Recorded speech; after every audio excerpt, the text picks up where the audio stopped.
Calling all partners. Losing weight is better together with Nutrisystem's Partner Plan. In fact, people who diet together lose 20% more weight than dieting on their own. Get new premium meals with up to 30 grams of protein. They're big and filling and taste delicious. Plus, try our new restaurant faves that taste like your favorite restaurant, portioned with half the calories. Don't wait. You could win big cash during Nutrisystem's Better Together Partner Plan $100K giveaway. And maybe win the grand prize of $25,000. Just go to Nutrisystem.com/thin right now and get 50% off plus an extra $50 off your first month. You heard me right. Go to Nutrisystem.com/thin right now and get 50% off plus an extra $50 off. Don't wait. This Partner Plan offer will not last long. Just go to Nutrisystem.com/thin right now and get 50% off plus an extra $50 off. Go to Nutrisystem.com/thin. See website for details on our 2-month subscription offer. No purchase necessary. Open only to U.S. residents over 21. Void where prohibited. Runs December 25 through April 4th, 2022. For official rules, visit Nutrisystem.com. Sponsored by Nutrisystem,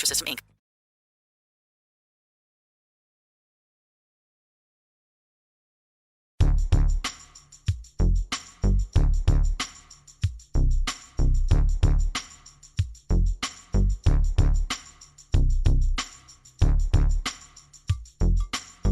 Hello and welcome back to the Sports Ethos DFS Today podcast. I am your host, Mike Apatria, riding solo for a massive Wednesday card. It's February 16th. We have 11 games to talk about. There's no wasting time tonight. We're going to jump right into things in just a moment. But boy, am I going to have my hands full. Looking forward to this slate. A little bit big compared to the ones I normally love and like. I told you guys my wheelhouse is normally between that 6 to 8, 9 game range is usually where I'll probably put a little bit more into the tank. But 11 games, still a lot of teams on back-to-back, so we're going to have some news to talk about, things to monitor, a lot of that sort of good stuff. But just want to give a quick shout-out to our presenting sponsor over at Thrive Fantasy. Guys, come prop up with us over there this NBA season. Thrive is the #1 daily fantasy sports and esports app for player props. With Thrive, you eliminate the countless hours of research and focus only on top-tier athletes that have the biggest impact on the game. Choose 10 of 20 available player prop bets to build your lineup. Each prop is assigned a fantasy value for both the over and under based on how likely it is to hit. Hit the most props, rack up the most points, and win your share of a prize pool. Thrive has over $50,000 in guaranteed prizes weekly for the NBA and has awarded over $6 million so far. So use that promo code ETHOS when you sign up, and you will receive a 100% instant first deposit match on up to $100. You can download Thrive in the App Store, Play Store, or by visiting their website at www.thrivefantasy.com. Sign up and prop today. All right. We got 11 games to dive into. Needless to say, buckle up. First game of the night, Atlanta Hawks traveling to Orlando, taking on the Magic. Hawks on the second half of a back-to-back, so we are not going to have their injury report, but as we can expect and assume, we're going to see John Collins remain out. But Ball, Markelle Fultz, RJ Hampton, Jonathan Isaac, Mo Wagner, all out for the Magic. Now, at the time of recording this, there's a decent chance that we don't have most, if not many of the game lines. This one is included. We do not have this one just yet, so we're going to have to keep our eyes out for those. But we'll start off here with the Hawks. And it's quite simple for me. I think Trae Young's underpriced. Do I end up falling on Trae Young? Probably not. I think there's a lot of guards, obviously. 11 games to talk about, 22 teams, a lot of guards that we could talk about. So he's probably not going to be one of my top, but I wouldn't fault you if he is. I'm probably just going to go back to the well here. Danilo Galinari at 4,600 started in place. This is going to probably be the third game in a row he started for Collins. Having a great game tonight, game prior, a little bit of a mediocre one. He's going to be up and down, but at 4,600, he has the upside to easily return 30 to 35 DK points, and I have no issues looking at him. I expect him to play probably somewhere close to mid-20s to low 30 minutes max. Probably better off thinking about that mid-20s range just to be safe. But we get a nice concrete floor of about 20 DK points, and the upside of anywhere between 30 and 35 is what I imagine. So, at this price tag of 4,600, probably one of my favorite plays to look at on this Hawks team. Outside of him, Capella feels underpriced, but we're starting to finally see those minutes rise. Now, it is a back-to-back, which worries me ever so slightly. But at 5,300, he's just a little too cheap. By a little too cheap, I mean, if he's playing 30 minutes, he should be 7K. Now, is he playing 30 guaranteed minutes? No. But at 5,300, even if he plays 25, he can easily return that price tag of 5X.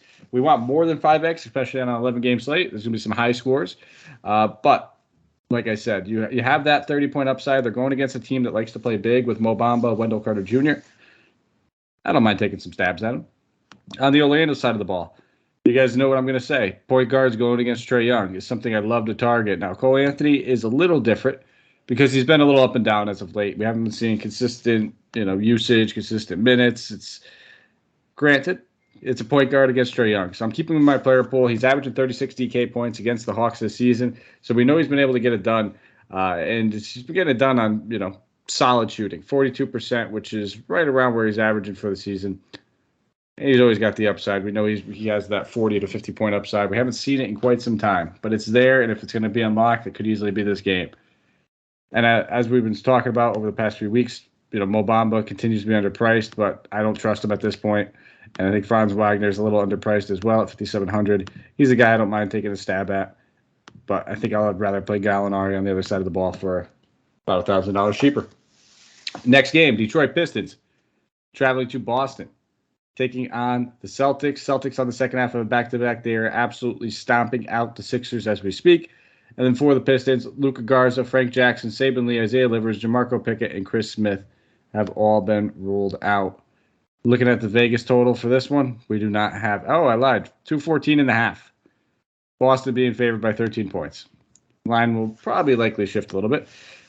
We'll start off here with the Pistons. They're finally pretty much back to what looks to be full health. Only guy I really have any concern with over here, or I guess interest in, would probably be Marvin Bagley at 3,600. This game could easily get out of hand. So depending on how your game scripting it, whether it gets out of hand, he'll probably play more minutes. If he stays close, probably play like low 20s. He could easily return that 3,600. So I think he's a rock-solid value if you want to take a look over there.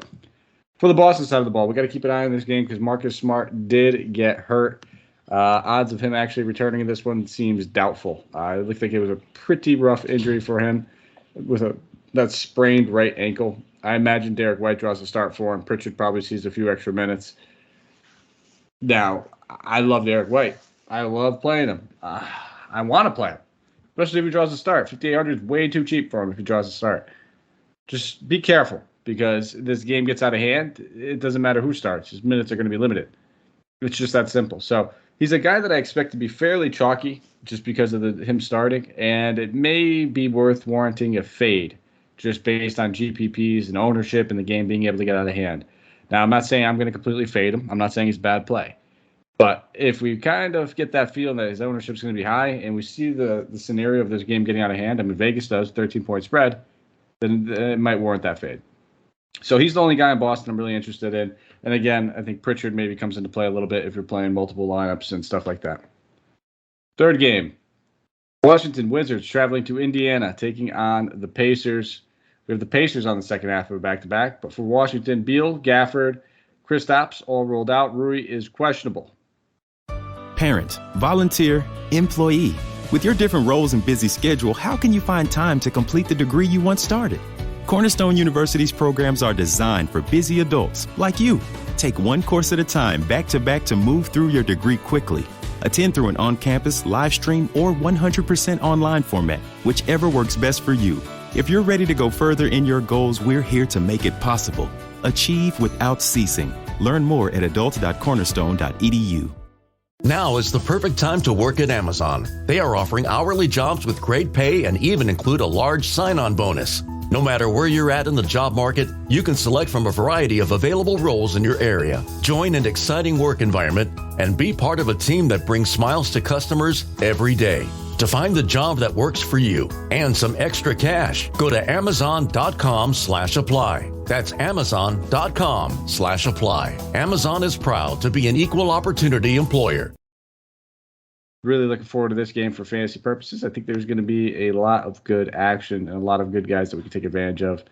So we'll start off here with the Washington Wizards. Raul Neto continues to start, continues to play high 20 minutes at 4,700. He'll be in play for me.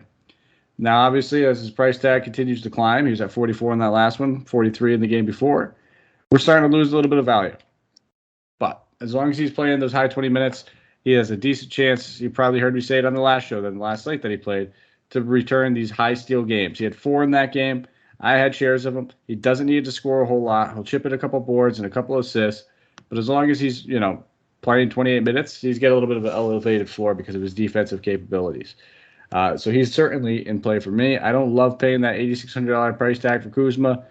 He didn't pay it off in that last one. Even if he does, it's usually not going to be by much. I mean, you really need him to get close to 50 DK points at that price tag on an 11-game slate. So I'll probably just leave myself with some Neto, a little bit of Avdija. Just that simple. As long as he's playing 30-plus minutes at 4,800, he's a solid value as well. Great return on that in the last one. And I haven't been on the Kispert bandwagon. Worked for me in that last game, back down to a dud. And I don't think I'm going to be on it in this one. I'll keep fading it. I'm just going to be looking at those two guys between Neto and between Avdija. Ish Smith still playing around that 20 minutes mark, so need him to play a little bit more. He is the better point per minute producer than Neto. It's just we need to make sure he is getting those extra minutes. Now, the real action is going to be on Indiana. I think this is going to be a lot of people going to Indiana, and I will be one of those. Halliburton, it is probably going to be one of my favorite plays on the slate, 8,400. I don't care if it's a back-to-back. This dude is just taking control of this team and grabbing it by the horns. He's been putting up just routinely big games, big assist games, solid rebounding games. He's getting more shot attempts than he ever was on Sacramento. We know the defense is always there with the steals and the blocks, so sign me up, Halliburton. Probably going to be my favorite expensive play of the day. I'll go back to the well and Brissett. Brissett's having a terrible game in this one. I don't mind it. With the role he has, he's going to continue to play big minutes. Now, granted, Jalen Smith has drawn the start, and that may be what we see again tonight. So, if Jalen Smith starts again, got himself into a little bit of foul trouble tonight, I could certainly see myself going there, and he is much cheaper than Brissett.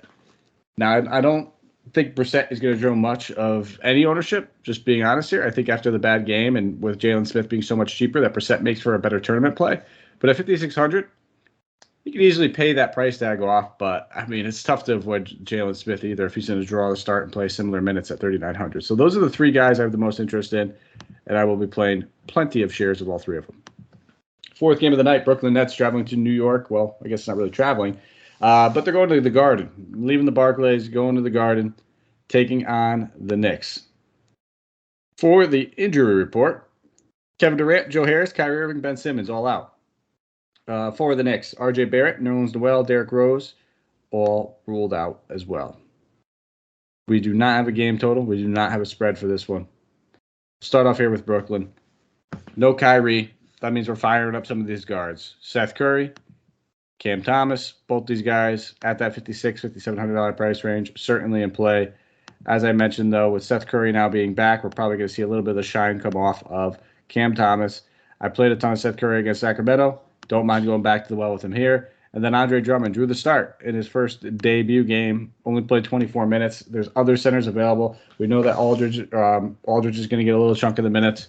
But at 5,800, even in 25 minutes, I don't mind taking stabs at him. He could easily pay that off. So those would be the three guys I am the most interested in. And I would rank them in order of Seth, Drummond, Cam. But it's pretty close between those. On the Knicks side of the ball, should be a relatively, I don't want to say it's a cakewalk matchup because the Knicks are pretty bad. Basically losing to that OKC team with a bunch of backups, went to overtime. Julius Randle came out, triple-doubled, had a big game. And Randle's been playing absolutely fantastic. There's no doubt about it. He's been playing with the highest usage on the team. Kind of looking like the Randle of last season that we saw. And for a period of time this season, it just wasn't there. 9,700 is it's a lofty price tag to pay, nonetheless. It's definitely expensive. There's a lot of guys in that range you can easily go to, but I mean, I prefer him over Tatum. But once you start drifting up to the guys over 10K, which he's pretty close to, I prefer Murray over him. I prefer DeRozan over him. I prefer Jokic over him. I think Trae Young's probably pretty close. I think Randall's probably a little bit safer than Trae. And I also think I prefer Siakam over him. So I don't see myself landing on him terribly much, but I wouldn't fault you if you wanted to. If you wanted to get some exposure on the other side of the ball, I think Randall's a great option to do so.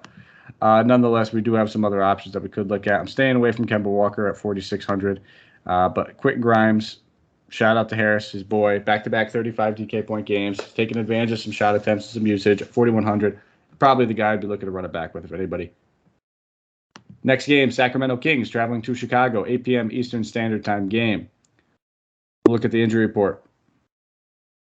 For the Bulls, Lonzo Ball, Alex Caruso, Tyler Cook, Zach LaVine, Patrick Williams, all ruled out. Javonte Green is questionable. Terrence Davis has been ruled out. Jeremy Lamb is questionable for the Kings. Now, Kings, some decent options. I think Sabonis is way too cheap. We haven't seen one of those big blow-up games from Sabonis. They got just torched by the Nets in that last one. Really limited his game. I'm not letting that scare me off. I think Sabonis for that 8K range. I mean, I want a little bit of him and Halliburton. Give me the two guys that were just traded. He played well against Chicago in 2 games or 3 games earlier in the season, where he averaged almost 14 rebounds, 20 points against them. And granted, it was a different team, but now he's got a better chance of even getting more rebounds now with basically being the primary center. It's one of the times I love Sabonis the most when he was on Indiana is when Miles Turner was out, and I knew he was starting at center. This price tag is just too cheap. Sign me up. Sabonis, one of my favorite plays. Don't be surprised if I mention him and Halliburton later in that top tier category. I'll probably lay off of Fox at 8,200. I think I'd rather play Halliburton for a couple $100 more. And if you need a couple of these dart throws, you can take stabs at guys like DiVincenzo, but the whole guard rotation over there, it's going to be jumbled up. It's going to be tough. Nothing that we could be consistent and confident in. So for the most part, I'll probably just end up on Sabonis. On the Chicago side of the ball, DeRozan's ready to make history. This dude has just been scoring in bunches. At 10-4, though, I'll take a pass. Could he do it? Absolutely. Would it be shocked if he does it? Not one bit. I'll just probably continue to play guys like Ayo and Kobe White, but we're not really getting great discounts on these guys. I think they're both priced appropriately.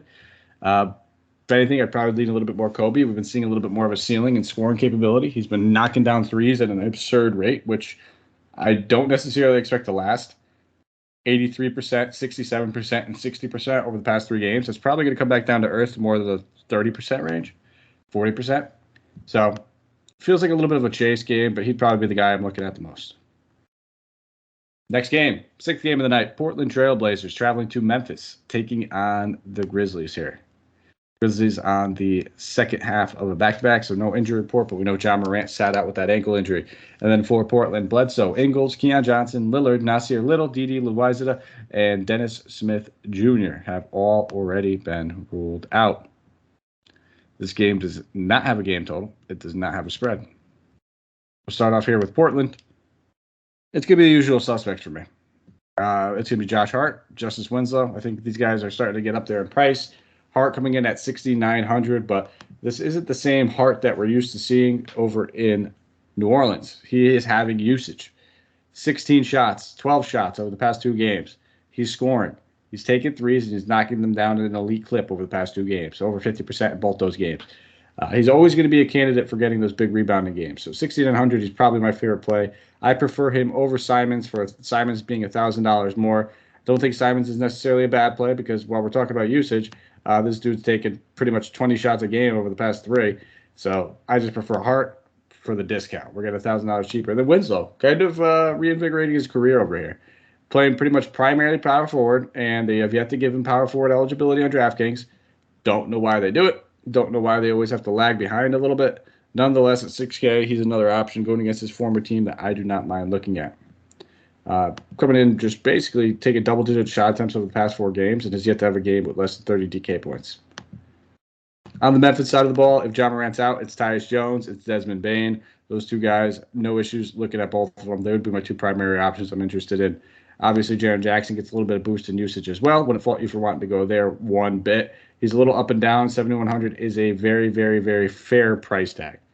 If anything, it should probably be a little bit higher. I mean, this dude's going for Defensive Player of the Year, so especially if you're playing on FanDuel, where they give you 3 points for your blocks and 3 points for your steals, just knowing he has the capability of blocking 5 shots in one game changes slates over there. So always know your format, know what games you're playing.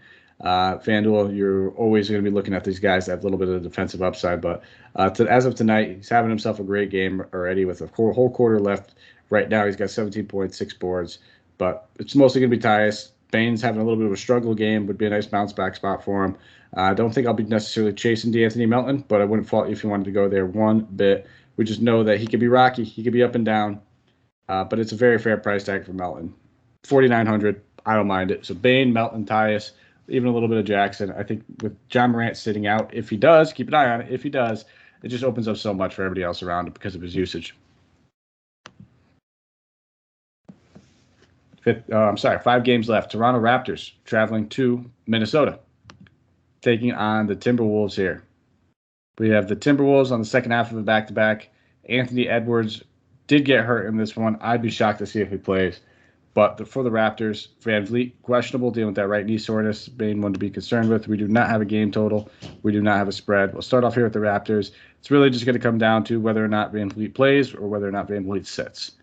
Dealing with that right knee soreness, I mean, obviously, I think Gary Trent Jr. draws a start, gets a big bump. Then moves Siakam down to the 4. He gets a big bump in usage. Those would be the 2 guys I'm the most interested in. But now we're also starting to see Scotty Barnes and OG's price tags really start to dip to a point where it's easy to consider them. I mean, Scotty Barnes down from 67 to 59. It's not very often you see a guy get an $800 price decrease. Not much has changed in his role, especially if Van Vliet sits. And the same thing can be said for OG. His last game, he was 6,400. Now he's 6K. The game prior to that, though, he was 73. And he's coming off of a real stinker of a game, but it was also a complete blowout. But for the most part, I'm still going to lean on Siakam and still lean on Gary Trent Jr. as my top plays over there. Now, Minnesota, I think Russell coming in at 74. Not the greatest of spots, but, I mean, no Ant Edwards means a ton of usage goes around. So I'll be looking at Edwards. I'll be looking at Patrick Beverley. I'll be looking at Malik Beasley. Those 3 guys get the biggest bumps with them out. Karl Anthony Towns' usage pretty much stays the same. There's no doubt about it. And it wouldn't even shock me if we end up seeing a little bit more of Taurean Prince. We were seeing him get some extra run in the past, and he was actually capitalizing with it. So keep your eye on the starting lineup, but we just already know that Russell and Beverley both have premier roles on this team. Beverley just signed a 1-year extension for $13 million, so they plan on keeping him around. Beasley, I have a little less faith in. Plays a little bit more of the 2 than he would the 3. So if anything, I think we might end up seeing a guy like Taurean Prince draw the start, and at 4K, he would certainly be in play for me as a value play. 4 games left. San Antonio Spurs traveling to OKC, taking on the Thunder here. We'll start off here with the injury report. OKC, Dort, Shea, Ty Jerome, Muscala, Jeremiah Robinson-Earl, Kenrich Williams all rolled out. Pure tank mode. And then for the Spurs, Dragic was bought out. Trey Jones is doubtful. Delonte, he is out as well. No injury report. No game total, no spread. DeJounte Murray, 11K. Sign me up. I'm good with it. I'm spending over that 10K range. It's probably going to be on DeJounte. That's simple. I mean, we haven't seen that upside in that last game, but on a bad game, if you're going to get me 50 DK points almost, I'm good with that. He's averaging 54 against his team this season, 53.5, with 1 rebound shy of a triple-double in 2 games against him. Sign me up. This is going to be a cakewalk matchup. Both teams aren't the greatest, so I don't expect it to be a blowout by much if it is. So sign me up. I think DeJounte Murray is an absolutely fantastic play. Devin Vassell finally over that 5K mark. Didn't play more than 24 minutes in that last one. Game got out of hand. Don't mind going back to the well for a guy that put up 30 TK points 3 of the previous games prior to the last stinker and a blowout. Good with that one. Those are probably the 2 primary guys I'm looking at. Never mind it if you want to look up Jakob. Very consistent, but 7K, I think we have better options. On the OKC side of the ball, Giddey priced up now at 8,300. Coming off of one of his best games of the season and his young career, a 28-point triple-double where he put up 64 DK points. I'm not chasing it. I'll let others do that. No, thank you. And then Bazley coming in at 6,500, and he's just been consistent. 40 points in 3 straight games. I'm good with some Bazley. I mean, it looks like his role is here to stay. As long as all these other guys are out, the usage will remain. So I think for the most part, I'll be looking at Bazley, and I'll be looking at Trey Mann at 4,900. Trey Mann, another guy who's going to be drawing the start, taking consistent shot attempts. There's not many guys on this team that can actually score the ball outside of those 2 in Giddey. So I'll go with the 2 cheap options in Bazley and Trey Mann. Next game, Houston Rockets traveling to Phoenix, taking on the Suns. For the Rockets, Usman Garuba ruled out. Suns, no injury report, second half of back-to-back. We do not have a game total. We do not have a spread. Actually, we do. I'm sorry. It's 234. Phoenix favored by 15.5 points, and that's going to tell you all you need to know. I'm not playing anybody in this game. Big hard pass for me. We got to make some decisions at some point and cross some games off an 11-game slate. Can't play everybody. And if there's one game I could feel extremely confident in being a blowout, I would say it is this one. So see you later. Both teams crossing you off. Don't even really need to jump into the Phoenix aspect of things. It's just no thank you. I'm all set. Next game, 10 p.m. Eastern Standard Time game. Denver Nuggets traveling to Golden State, taking on the Warriors. The first game of the late game action. 2 games that start at the same exact time. For the Nuggets, Monte Morris is questionable. Zeke Naji is questionable. Jamal Murray, Michael Porter Jr. remain out. And then for the Warriors, Draymond, Iguodala, James Wiseman, Kendry Weatherspoon have all been ruled out as well. 224 game total. The Golden State is favored by 6 points here. I'll never mind the Jokic. If you want, I was going to say the Joker and Jokic combined. Never mind Jokic. Put up 60 DK points on this team earlier in the year. 12-4, 60 is what you're paying for, though. And, Golden State's defense isn't what it normally is, especially with no Draymond. So if you want to go that way, I won't fault you.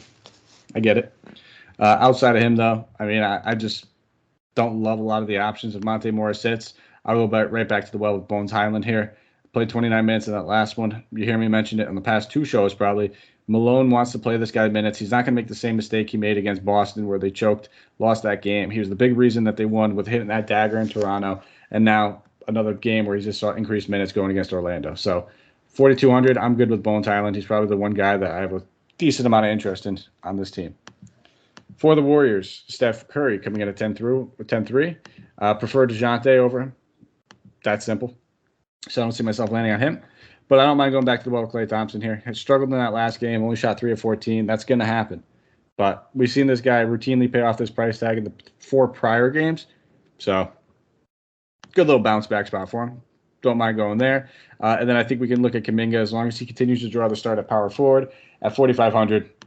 Not the greatest of value, not the greatest upside or anything anything like that, but he's playing well. And at 4,500, you can easily pay that salary off, and I feel like he has a nice safe floor of around 20 to 23 DK points. Sorry, taking a sip of water. Final game, Utah Jazz traveling to LA, taking on the Lakers here. For the Lakers, Carmelo Anthony, Avery Bradley, Sekou, Mason Jones, Kendrick Nunn, all ruled out. Anthony Davis is probable. LeBron James is questionable. For the Jazz, it is only Rudy Gay. He is out. Games coming in at a 227 game total. Utah being favored by 4.5 points here. Start off here with Utah. I'll start it off at the top with Rudy Gobert, 8,500. I like Rudy. That's simple. Sign me up. I think that's a little too cheap for Rudy. I like this matchup for him. Played well against him the first time around. Put up about 47 DK points. Had 16 rebounds, 19 points. The only thing that we have to be concerned with is the minutes. He played 22 against Houston. It was also his first game back after, 2 weeks? It was a blowout game. I think he's going to be ready to go for this one. 30-plus minutes, Rudy, 8,500. I'm good with that. I'll pay that price tag. No problems there. Jordan Clarkson, off the bench at 5,200. Don't mind taking a stab at him against his former team. Struggled in the first game, but it's the shot attempts I always love to see with Clarkson. Do we have better options? Absolutely. I'd probably only play him in tournaments if I'm building a ton of lineups and you just want to get some action. He'll be low-owned. And for those reasons, I think it makes a little bit of sense. And if you want to go to Mitchell, I wouldn't fault you at 9K. I probably won't just because I like Halliburton. I like some of these other guards I've already mentioned a little bit more. But again, I wouldn't fault you one bit if you wanted to go that way. And then for the Lakers, if LeBron James plays 10-5, I'm good with him. Sign me up. I'll play some LeBron on this slate at 10-5. Again, if I can't get up to Murray, I don't mind going to LeBron. He also has that small forward eligibility, which certainly helps out. But I'm not really interested in Davis, not really interested in Westbrook, and I never play any of the ancillary options outside of maybe Malik Monk here and there, and I don't think I'm going to be playing him on this slate at that price tag. And that is everything. That is the rundown. The quickest 11-game slate you've probably ever heard in your life, and it's because I don't play games. Bottom line, it's 11 games.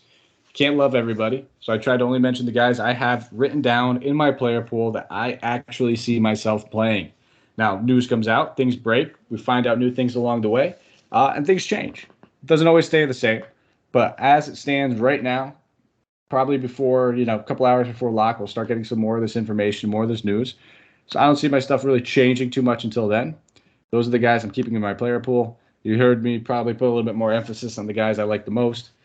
But let's get to the player tiers just in case you did it. We'll start off at the top. 2 expensive plays that I have the most interest in. Now, I could easily go with DeJounte Murray, but I'm going to go down to Sabonis at 8,900, who's been playing a little rough lately. Expecting this to be a great bounce-back spot for him. Just looking at this Bulls team, they're weak against power forwards. Sign me up. I'm good with some Sabonis. I'm expecting a pretty good game from him. And then I'll go with the guy he was traded for. Tyreese Halliburton, 8,400 is just way too cheap. Doesn't matter that it's a back-to-back. I mean, they're putting up a fight right now against the Bucks.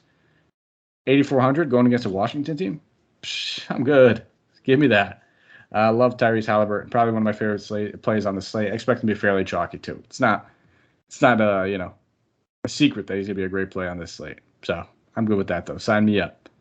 And now we'll slide over to the mid-tier, where we got a few options, a few ways that we could go with this. Now, the mid-tier is a little bit different. I mentioned a few of these guys earlier, but I don't mind going back to the well. Seth Curry at 57. Just knowing that he's going to see majority of the ball handling, majority of the usage, plenty of shot attempts. I don't mind him one bit. So I'll probably go with a little bit of Seth Curry over there. A few different options I was looking at. And then if I was going to go anywhere with this other one, I mean, I kind of like Vassell at 5K. Definitely a lot of options I could have went with. I was also looking at maybe even a little bit of Brissett at 56, but we also have Jalen Smith coming in at 39, so maybe we'll mention him in the value tier. He's not going to want to play both those bigs alongside of each other. If you're feeling froggy, Derek White at 58, I think he's an absolutely fantastic play. It's just a matter of the game being able to stay close. Maybe with Boston on the second half of a back-to-back, they can hang into it long enough where he can give you that 35 DK point return. But a little risky over there, for sure. And then for the value plays, I'll be looking at Tyus Jones if we see John Morant's ruled out again. There's just no doubt about it. I think he's going to be fairly chalky. He's only 3,100. He's giving you plenty of return on that tonight. We'll probably see him play 28 to 30 minutes again if we do see that John Morant needs the night off. So something to keep your eye on out there. But just a couple other options just in case we don't have that news or you're feeling a little shy. I'll go right back to the well, Danilo Galinari at 46. I had plenty of Danilo tonight. It's working out well. Now he can easily put up a stinker. Danilo's not the most consistent player that we've ever seen. But nonetheless, the role will remain the same. Quinton Grimes is another name that you can use. I don't mind looking at him. Jalen Smith, as I spoke about, at 39. So there's plenty of value options that we could look at. But there are some names for you guys. Build your lineups. Pick your poison. Make sure it correlates. Make sure you feel good about it. And that's the most important thing. All right. Thrive Fantasy, picks of the night. Who to look at here? Plenty of options all around. Some easy ones would be the Halliburton, 6.5 assists. Take the over. It's only getting you 80 points, though. So do I firmly trust that? Not so much. I mean, I trust it, but it's not going to give you enough points to really take much down on Thrive. So, I'd probably go to a different spot. I do like the DeJounte Murray, 29.5 points and rebounds. I like the over on that one. I think I like the under on the Kevin Porter Jr. He'll probably still play decent minutes, but it's 9.5 rebounds points. So 9 is what we're looking for, a 5-4 type game. They're going to get blown out. It's just a matter of do they play him decent minutes in the blowout. And that is everything. 30-minute podcast for 11 games. You can follow me on Twitter at Mike Apotria, MikeApotria. As always, thank you for listening. Thumbs up, 5-star, subscribe, wherever you listen. Apple, Stitcher, Spotify, iHeartRadio, you name it. I greatly appreciate it. I've been getting some love in the inbox lately on Twitter. Try to get to everyone's messages. I try to get to everyone's help questions and everything like that. I've been hopping in the Discord. I was off the past few days due to the Valentine's Day extravaganza. Went to the Mavs game, went to a comedy show, went to dinner. It was 3 nights in a row that I just dedicated to the girlfriend. Happy wife, happy life. She allows me to do all this content in her office. I can't even call it my office anymore. It's her office. She works from home. So I take it over, and she's kind enough to let me do that. But we'll be back tomorrow. It'll be me and Harris. We'll be crushing that Thursday slate for y'all. Appreciate it. Let's take care and let's go crush some GPPs.